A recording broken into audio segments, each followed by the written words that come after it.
Well, here's another video I certainly don't mind doing. Brennan, the big barking dog about Trump. What kind of credentials does this guy have?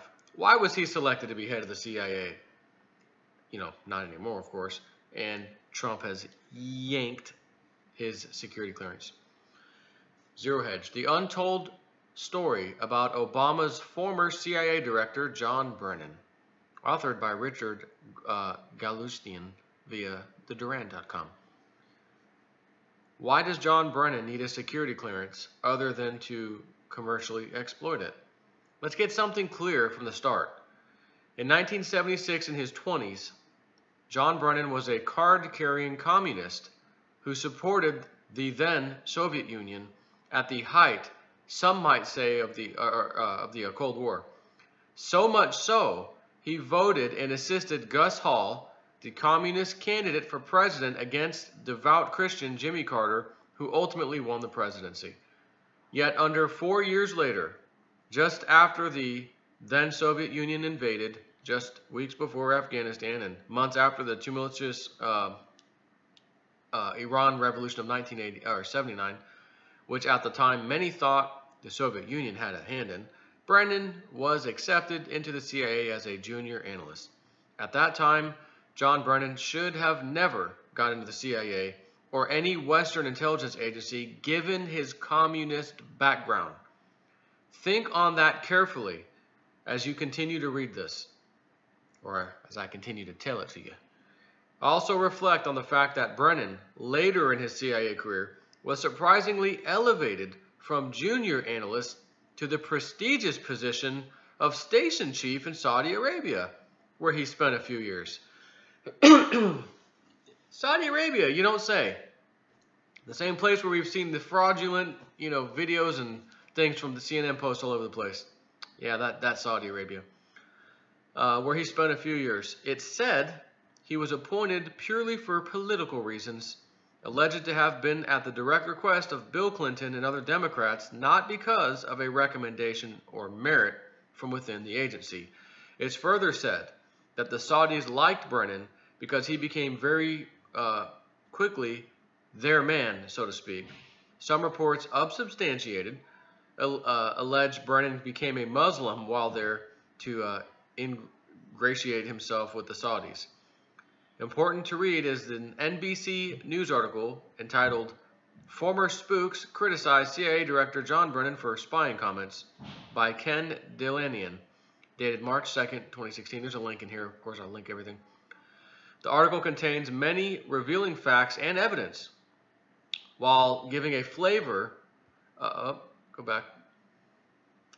Giving a flavor. Hold on. The page is moving all over the place on me. The article contains many revealing facts and evidence while giving a flavor of the feelings of many in the CIA who felt that Brennan was totally unsuitable and unqualified to be the director of the CIA.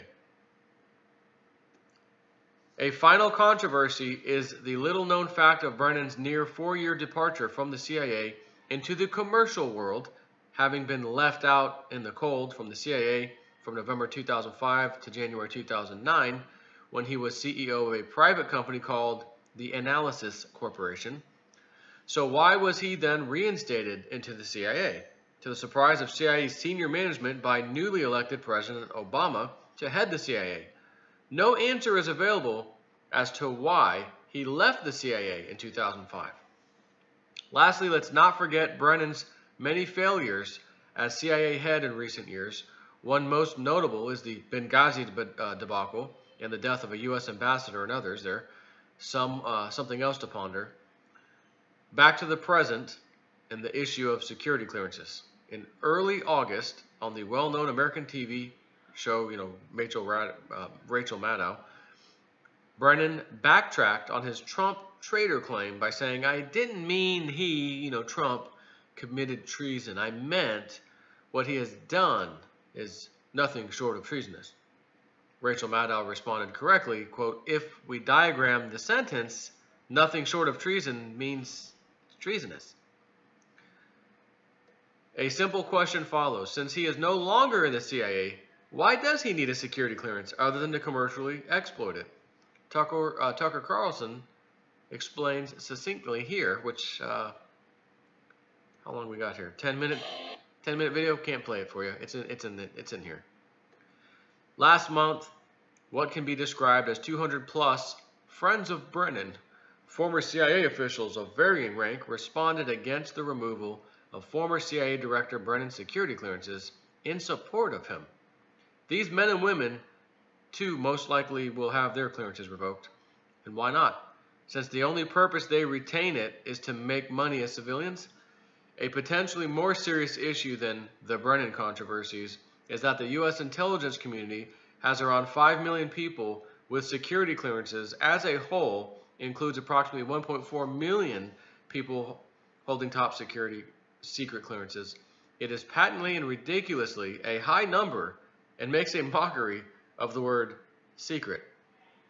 Former CIA veteran Sam Faddis is one of the few people brave enough and with the integrity required that has stood up and told some of the real truths about Brennan in an open letter, yet this letter's contents have hardly at all been reported in the mainstream media, of course. Generally, by nature, CIA officers' sense of service and honor to their country, their professionalism and humility, and disdain for publicity has dissuaded most of them to enter the current, very public Brennan controversy. But for how much longer? As stated earlier, former CIA professional Sam Faddis explains what's wrong with Brennan in his revealing letter, abbreviated for space below. Let's read that. Dear Mr. Brennan, I implore you to cease and desist from continuing to attempt to portray yourself in the public media as some sort of impartial critic concerned only with the fate of the Republic.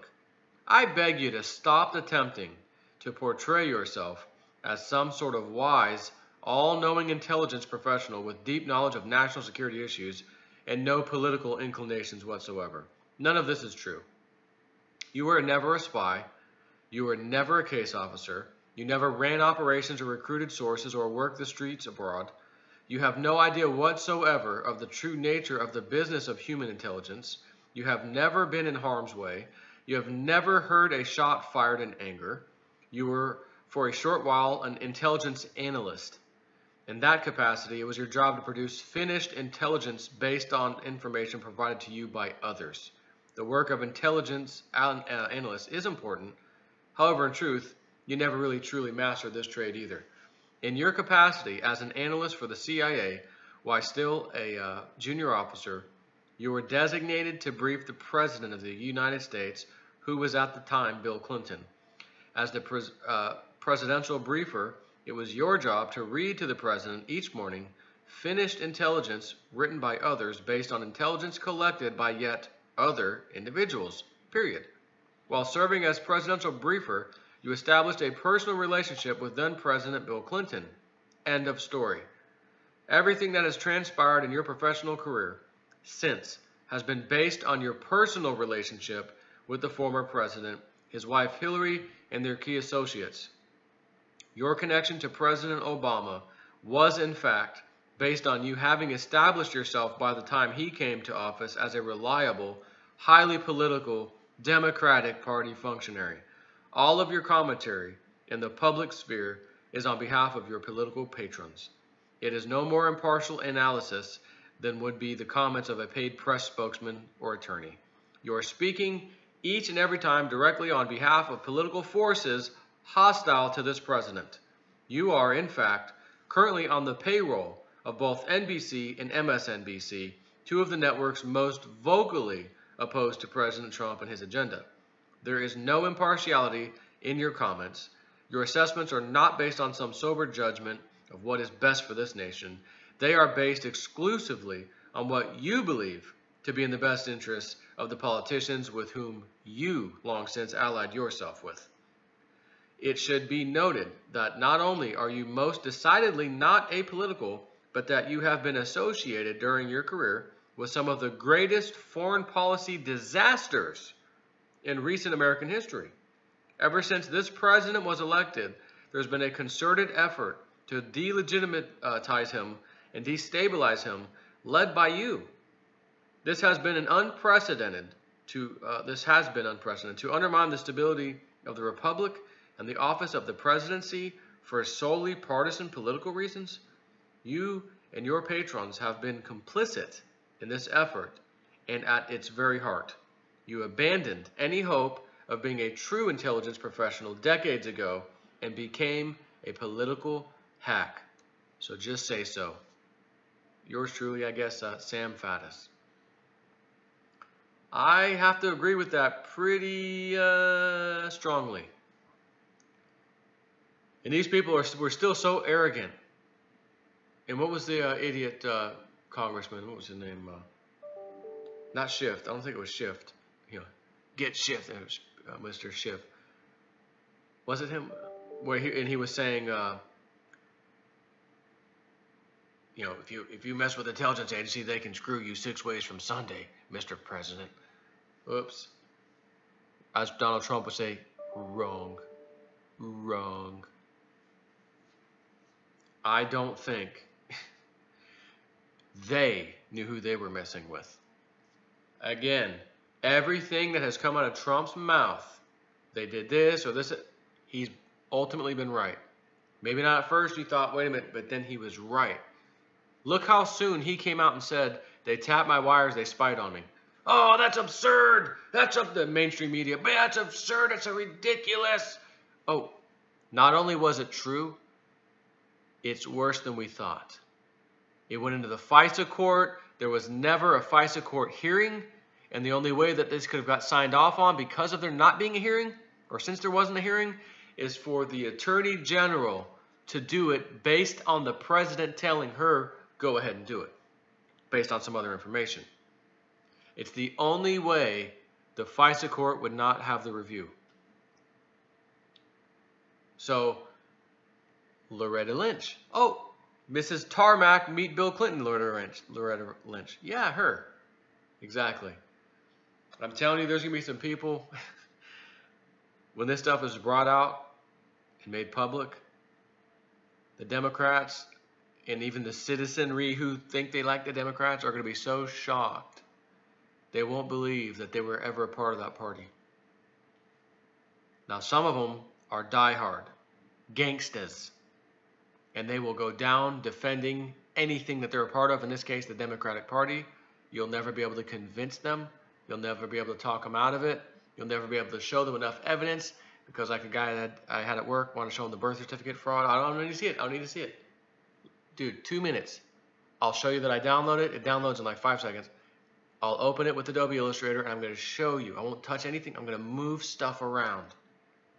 I should never be able to do that with a PDF file. I don't need to see it. I don't need to see it. You don't want to see that? This is massive fraud. I don't need to see it. Didn't want to see it. So, I think there's going to be so much here. Anyone who thinks, I don't want to see it, don't want to see it, you're going to see something. You're not going to be able to not see it. There's going to be so much coming out. Take care.